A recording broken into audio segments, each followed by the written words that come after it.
नमस्ते दोस्तों, आप सभी का मेरे इस यूट्यूब चैनल पर स्वागत है। और आशा है आप सभी लोग स्वस्थ होंगे, मस्त होंगे। और आपने जो दिसंबर की परीक्षा के लिए फॉर्म निकले हैं, सबने अप्लाई कर लिया होगा और अपनी अपनी पढ़ाई के लिए शुरुआत कर ली होगी। अगर नहीं किया है तो जल्दी से फॉर्म भर दीजिए, ताकि आप पढ़ाई करने के लिए अच्छे मूड से, हल्के मन से बैठ सकते हैं और अपनी पढ़ाई अच्छे से शुरू कर सकते हैं। तो आइए बढ़ते हैं। आज की हमारी यूनिट है 7, जिसकी जो है कहानी। और जो कहानी आज हम पढ़ने जा रहे हैं उसका नाम है सिक्का बदल गया, जिसकी लेखिका है कृष्णा सोपती। और आपसे एक विनंती है कि वीडियो को देखने से पहले आप एक नोटबुक लेकर बैठ जाए, अपना पेन लेकर बैठ जाए।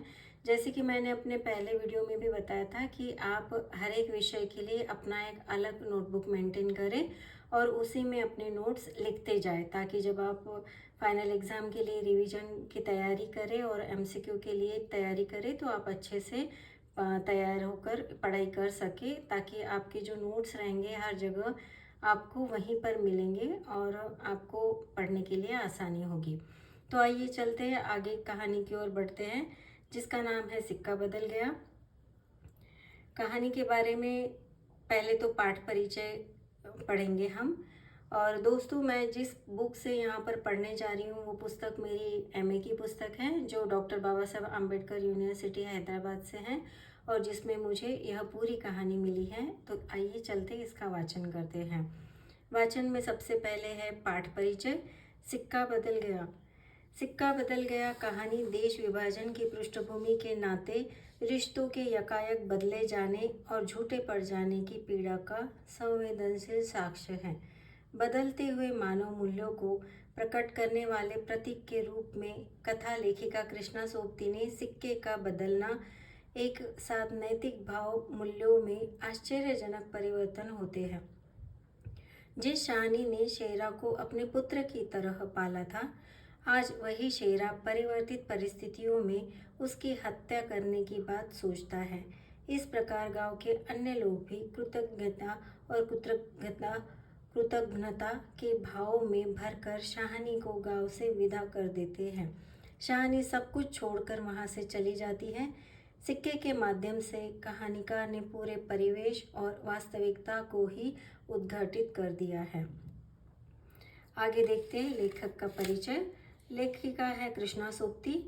दोस्तों, कृष्णा सोपती जी हिंदी की प्रसिद्ध लेखिका है। यह महिला कथाकारों में इनका विशेष नाम है, यह विशेष महत्व रखती है।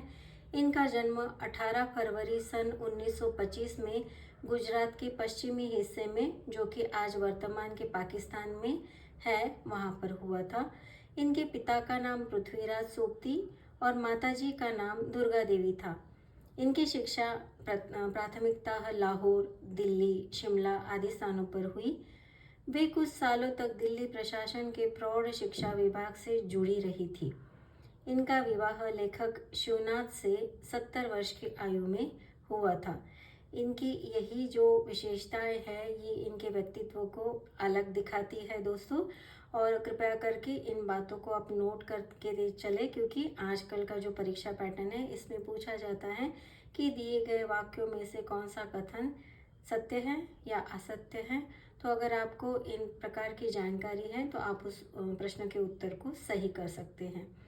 आगे बता दूं कि जिंदगी नामा उपन्यास के लिए उन्हें 1980 में साहित्य अकादमी पुरस्कार से सम्मानित किया गया। इन्हें हिंदी का अकादमी का शलाका सम्मान भी प्राप्त हुआ।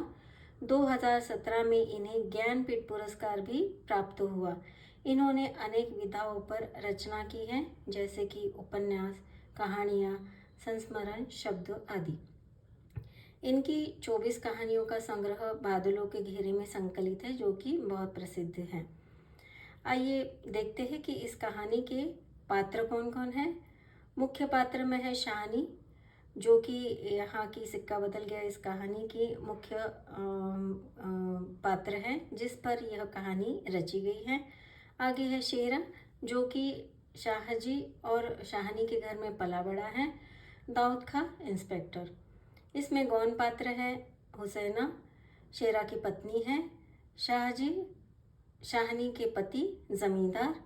फिरोजी शाहानी को मारने के लिए जो शेरा को उकसाता है। जैना शेरा की माता जो मर चुकी है। नवाब बीबी है, बेगू पटवारी, जौलदार, इस्माइल और रसूली। इस प्रकार से गौण पात्रों के नाम हैं। तो आइए आगे चलते हैं हम पाठ की ओर और देखते हैं कि कहानी में क्या है।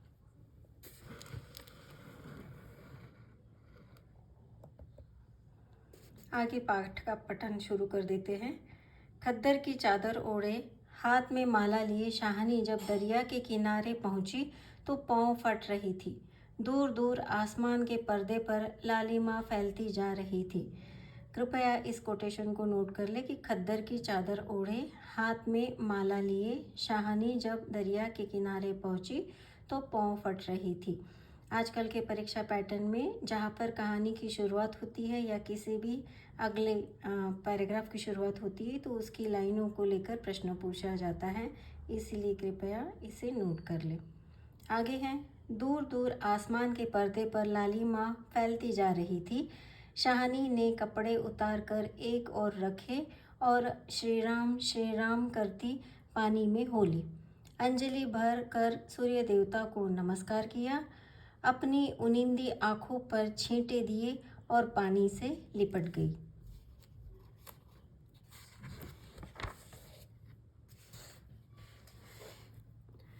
चनाब का पानी आज भी पहले से ज़्यादा सर्द था। वह दूर सामने कश्मीर की पहाड़ियों से बर्फ पिघल रही थी। उछल उछल आते पानी के भंवरों से टकरा कर कगारे गिर रहे थे, लेकिन दूर दूर तक बिछी रेत आज न जाने क्यों खामोश लगती थी। शाहानी ने कपड़े पहने, इधर उधर देखा, कहीं किसी की परछाई तक न थी, पर नीचे रेत में अगणित पाँव के निशान थे। वह कुछ सहम सी उठी। आज इस प्रभात की मीठी नीरवता में न जाने क्यों कुछ भयावना सा लग रहा है। कृपया इसे भी नोट कर ले कि प्रस्तुत कथन किस कहानी से लिया गया है। तो यह कथन है सिक्का बदल गया कहानी से। वह पिछले 50 वर्षों से यहाँ नहाती आ रही है। इसे भी नोट कर ले कि शाहानी यहाँ इस जगह पर 50 वर्षों से रह रही है, यानी नहाते आ रही है, यानी वहाँ पर रह भी रही है। कितना लंबा अरसा है, शाहानी सोचती है। एक दिन इसी दरिया के किनारे वह दुल्हन बनकर उतरी थी और शाहजी नहीं, उनको वह पढ़ा लिखा लड़का नहीं, आज वह अकेली है। शाहजी की लंबी चौड़ी हवेली में अकेली है। पर नहीं, यह क्या सोच रही है वह सवेरे सवेरे? अभी भी दुनियादारी से मन नहीं फिरा उसका। शाहानी ने लंबी सांस ली और श्री राम करती बाजरे के खेतों से होती घर की राह ली। कहीं कहीं लिपे पुते आंगनों पर से धुआं उठ रहा था। टन टन बैलों की घंटियां बज उठती हैं। फिर भी कुछ बंधा बंधा सा लग रहा है। जम्मे वाला कुआं भी आज नहीं चल रहा। ये शाहजी की ही असमियाँ है। शाहानी ने नज़र उठाई। यह मीलों फैले खेत अपने ही हैं। भरी भराई नई फसल को देखकर शाहानी किसी अपनत्व के मोह में भीग गई। यह सब शाहजी की बरकतें हैं। दूर दूर गांव तक फैली हुई ज़मीनों में कुएं सब अपने हैं। साल में 3 फसल, ज़मीन तो सोना उगलती है।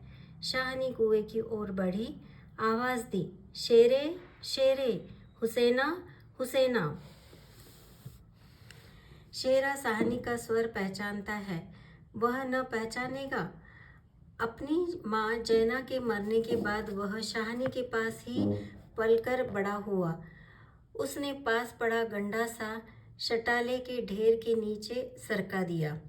हाथ में हुक्का पकड़कर बोला, ए हुसैना हुसैना। शाहानी की आवाज़ उसे कैसे हिला गई है। अभी तो वह सोच रहा था कि उस शाहानी की ऊंची हवेली की अंधेरी कोठरी में पड़ी सोने चांदी की संदूकचियाँ उठाकर, कि तभी शेरे शेरे। शेरा गुस्से से भर उठा। किस पर निकाले अपना क्रोध? शाहानी पर? चीख कर बोला, ए मर गई क्या? रब तुम्हें मौत दे। हुसैना आटे वाली कनाली को एक और रख जल्दी जल्दी बाहर निकल आई। आती हूँ, क्यों छा वेले तड़पताए। तब तक शाहनी नज़दीक पहुँच चुकी थी, शेरे की तेज़ी सुन चुकी थी। प्यार से बोली, हुसैना, यह वक्त लड़ने का है। वह पागल है तो तू ही जिगरा कर लिया कर।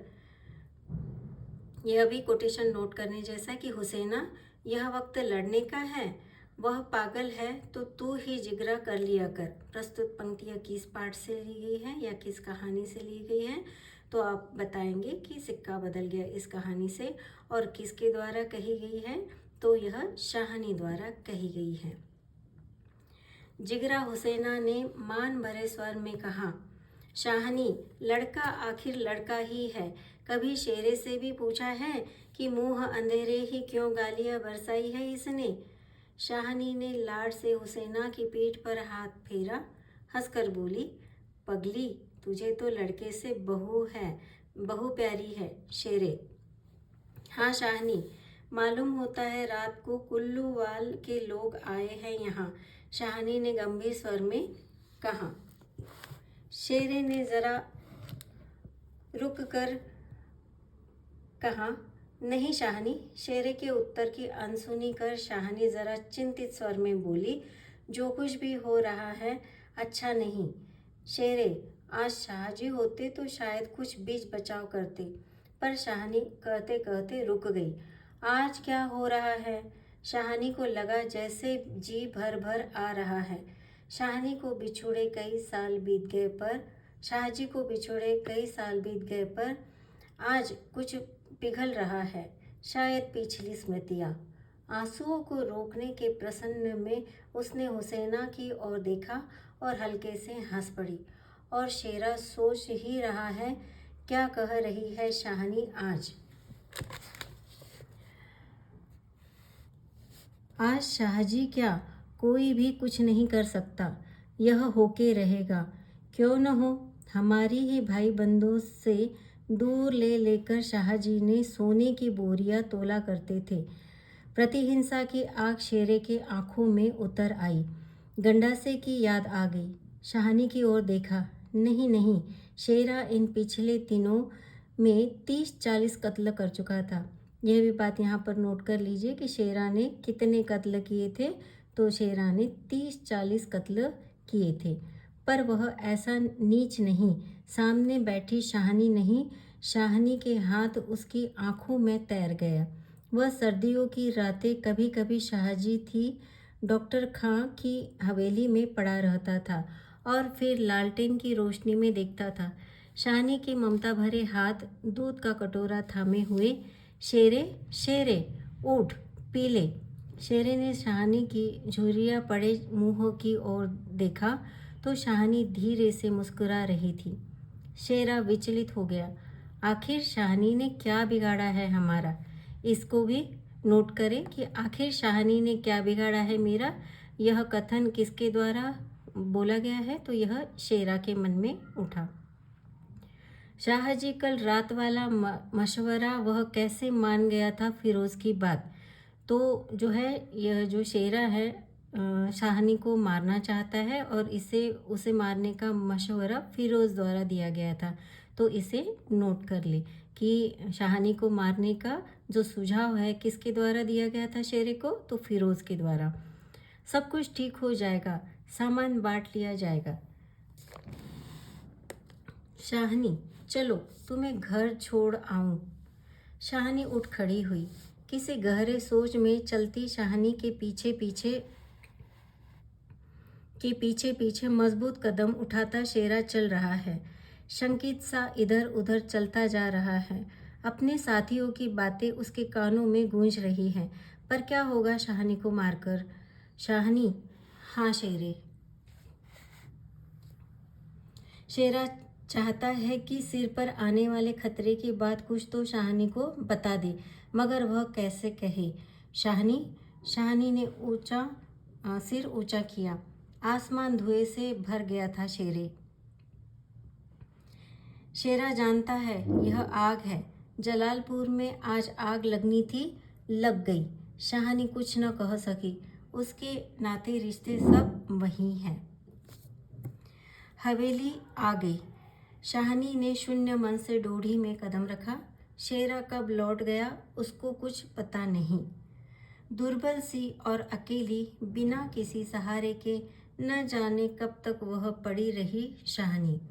दोपहर आई और चली गई। हवेली खुली पड़ी है। आज शाहनी नहीं उठ पा रही है, जैसे उसका अधिकार आज स्वयं ही उससे छूट रहा है। शाहजी के घर की मालकिन, लेकिन नहीं, आज मोह नहीं हो रहा, मानो पत्थर हो गई हो। पड़े पड़े सांझ हो गई, पर उठने की बात फिर भी नहीं सोच पा रही। अचानक रसूली की आवाज़ सुनकर चौंक पड़ी। शाहनी, शाहनी, शाहनी, सुना ट्रकें आती है लेने। ट्रकें? शाहनी इसके सिवाय और कुछ न कह सकी। हाथों ने एक दूसरे को थाम लिया। बात की बात में खबर गांव में फैल गई। ला हबीबी ने अपने विकृत कंठ से कहा, शाहनी, आज तक कभी ऐसा न हुआ, न कभी सुना। गजब हो गया, अंधेर पड़ गया।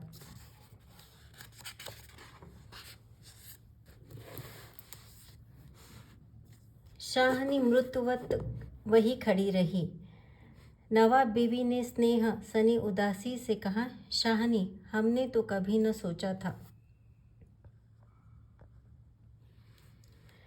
शाहनी क्या कहे कि उसी ने ऐसा सोचा था। नीचे से पटवारी बेगू और जलदार की बातचीत सुनाई दी। शाहनी समझी कि वक्त आन पहुंचा। मशीन की तरह नीचे उतरी, पर डोढ़ी न लांघ सकी। किसी गहरी, बहुत गहरी आवाज़ से पूछा, कौन कौन कौन है वहाँ? कौन नहीं है आज वहाँ? सारा गांव है, जो उसके इशारे पर नाचता था कभी। उसकी असमियाँ हैं जिन्हें उसने अपने नाते रिश्तों से कभी कम नहीं समझा। लेकिन नहीं, आज उसका कोई नहीं। आज वह अकेली है। यह भीड़ भाड़ की भीड़, उनमें कुल्लूवाल के जाट, वह क्या सुबह ही न समझ गई थी? बेगू पटवारी और मस्जिद के मुल्ला इस्माइल ने जाने क्या सोचा, शाहनी के निकट आ खड़े हुए। बेगू आज शाहनी की ओर देख नहीं पा रहा। धीरे से ज़रा गला साफ करते हुए कहा, शाहनी, रब को यही मंजूर था। इसे भी नोट कर लीजिए कि यह कथन किसने कहा गया है, किसके द्वारा कहा गया है। शाहनी, रब को यही मंजूर था। तो प्रस्तुत कथन मुल्ला इस्माइल द्वारा कहा गया है। शाहनी के कदम डोल गए, चक्कर आया और दीवार के साथ लग गई। इसी दिन के लिए छोड़ गए थे शाहजी उसे। बेजान सी शाहनी की ओर देखकर बेगू सोच रहा है, क्या गुजर रही है शाहनी पर, मगर क्या हो सकता है, सिक्का बदल गया है। शाहनी का घर से निकलना छोटी सी बात नहीं। गांव का गांव खड़ा है हवेली के दरवाजे से लेकर उस दायरे तक जिसे शाहजी ने अपने पुत्र की शादी में बनवा दिया था। गांव के सब फैसले, सब मशवरे यहीं होते रहे। इस बड़ी हवेली को लूट लेने की बाबत भी यही सोची गई थी। यही नहीं कि शाहनी कुछ न जानती हो, वह जानकर भी अनजान बनी रही। उसने कभी बैर नहीं जाना, किसी का बुरा नहीं किया। लेकिन बूढ़ी शाहनी यह नहीं जानती थी कि सिक्का बदल गया है। इसका मतलब है जो कुछ भी वहाँ पर प्रसंग घट रहा था, शाहनी उस सब के बारे में जानती थी, पर वह किसी से कुछ नहीं बोल रही थी। देर हो रही थी। थानेदार दाऊद खां जहाँ अकड़ कर आगे आया और ड्योढ़ी पर खड़ी जड़ निर्जीव छाया को देखकर ठिठक गया। वही शाहनी है जिसके शाहजी उसके लिए दरिया के किनारे लगवा दिया करते थे। यह तो वही शाहनी है जिसने उसके मंगेतर को सोने के कनफूल दिए थे। कृपया इसे भी नोट कर दीजिए कि शाहनी ने जो दाऊद खां है उसके मंगेतर को क्या दिया था, तो कनफूल दिए थे, सोने के कनफूल।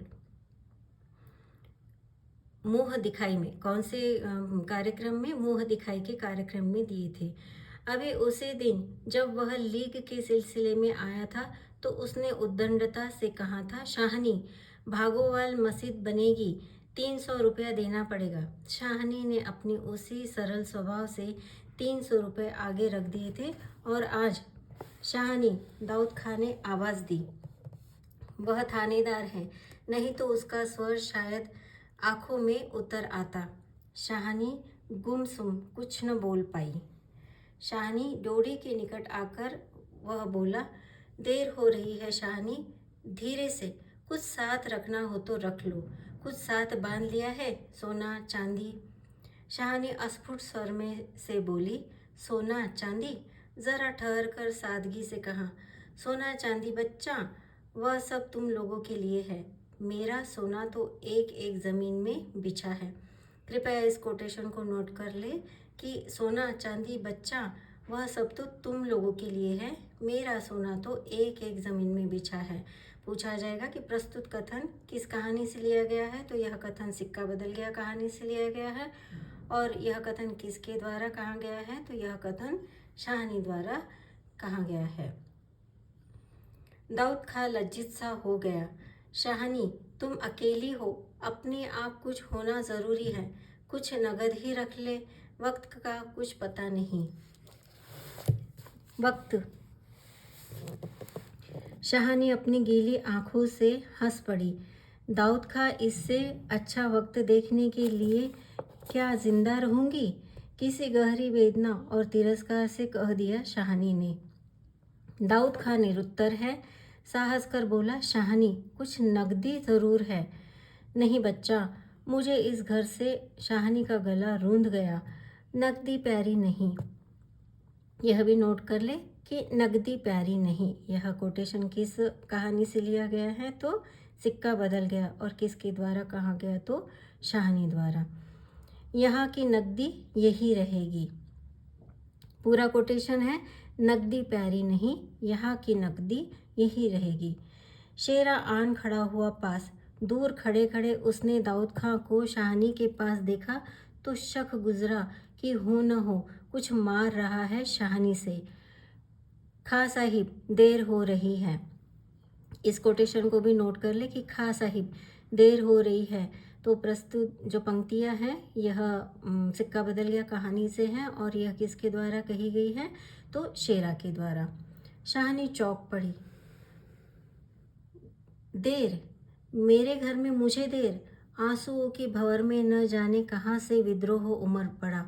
मैं पुरखों के इस बड़े घर की रानी और मेरे ही अन्न पर पले हुए। नहीं, यह सब कुछ नहीं।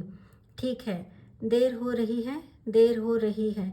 शाहनी के कानों में जैसे ही यही गूंज रहा है, देर हो रही है। पर नहीं, शाहनी रो रो कर नहीं, शान से निकलेगी इस पुरखों के घर से। मान से लागेगी यह देहरी, जिस पर एक दिन वह रानी बनकर आ खड़ी हुई। अपने लड़खड़ाते हुए कदमों को संभाल कर शाहनी ने दुपट्टे से आंखें पोंछी और डोढ़ी से बाहर हो गई। बड़ी बुढ़िया रो पड़ी।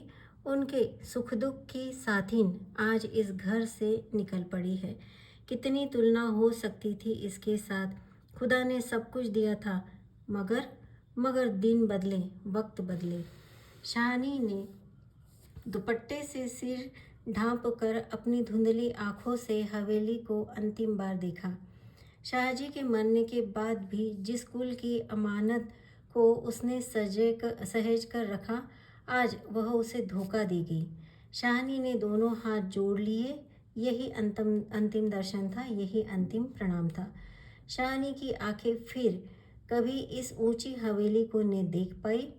प्यार ने जोर मारा, सोचा एक बार घूम फिराकर पूरा घर क्यों न देख आई मैं। जी छोटा हो रहा है, पर जिनके सामने हमेशा बड़ी बनी रही है, उनके सामने वह छोटी न होगी। इतना ही ठीक है, सब हो चुका है। सिर झुकाया। डोढ़ी के आगे कुलवधू की आंखों से निकलकर कुछ बूंदें चूं पड़ी। शाहनी चल दी। ऊंचा सा भवन, पीछे खड़ा रह गया दाऊद खां, शेरा पटवारी, जलदौर और छोटे बड़े, बच्चे बूढ़े, मर्द औरतें, सब पीछे पीछे। ट्रक अब तक भर चुकी थी। शाहानी अपने को खींच रही थी। गांव वालों के गलों में जैसे धुआं उठ रहा है। खूनी शेरे का दिल टूट रहा है। दाऊद खान ने आगे बढ़कर ट्रक का दरवाज़ा खोला। शाहानी बढ़ी। इस्माइल ने आगे बढ़कर भारी आवाज़ से कहा, शाहानी, कुछ कह जाओ, तुम्हारे मुंह से निकली असीम झूठी नहीं हो सकती। और अपने सोफे से आंखों का पानी पोंछ लिया। शाहानी ने उठती हुई हिचकी को रोककर रूंधे रूंधे गले से कहा, रब तुम्हें सलामत रखे बच्चा, खुशियाँ बख्शे। यह कोटेशन को भी कृपया नोट कर ले कि प्रस्तुत पंक्तियाँ किस कहानी से ली गई है। तो यह सिक्का बदल गया कहानी से, और किसके द्वारा कही गई है, तो यह शाहानी द्वारा। वह छोटा सा जनसमूह रो दिया। जरा भी दिल में मैल नहीं शाहानी के, और हम शाहानी को नहीं रख सके। शेरे ने बढ़कर शाहानी के पांव छुए। शाहानी, कोई कुछ नहीं कर सका, राज ही पलट गया। शाहानी ने कांपता हुआ हाथ शेरे के सिर पर रखा और रुक रुक कर कहा, तुम्हें भाग लगे चन्ना। दाऊद खान ने हाथ का संकेत किया। कुछ बड़ी बूढ़ियां हैं, आंखें बरस रही हैं। दाऊद खान विचलित होकर देख रहा है इस बूढ़ी शाहानी को। कब जाएगी अब यह?